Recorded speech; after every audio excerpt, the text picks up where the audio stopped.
You ever press a gas pedal but your car just couldn't move a pedal? بتدوس بنزين والعربية مش راضية تطلع المطلع؟ Then on the highway it's flying at 180 kilometers per hour بس تاني يوم تلاقيها على الطريق السريع طايرة على 180.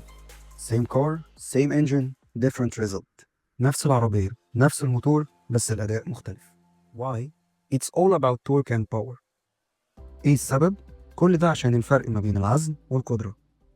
Welcome to Engineering Made Simple with Salah Fatih, and this is the first episode of What is the Difference.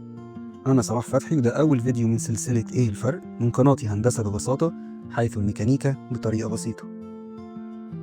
Torque is the twisting force that makes something rotate. العزم هو القوة اللي بتخلي حاجة تلف حوالين محور. Power is how fast that torque is being used. إنما القدرة هي السرعة اللي العزم بيتطبق بيها. Imagine opening a heavy door. تخيل كده إنك بتفتح باب تقيل. Torque is how hard you push it. Power is how fast it opens. العزم هو القوة اللي بتزق بيها، لكن القدرة هي سرعة الزقة دي. A truck has high torque. It can pull weight, but it's slow. العربية النقل عندها عزم عالي، تسحب كتير بس بطيئة. A race car has high power. It's fast, but can't pull as much. عربية السباق عندها قدرة عالية، بتجري بسرعة، بس ما بتسحبش حمل تقيل. Technically, power equal torque multiplied by RPM. القدرة بتساوي السرعة في العزم، يعني لو زودت السرعة أو العزم القدرة هتزيد. Torque gives strength. Power gives speed. العزم يعني قوة، والقدرة يعني سرعة.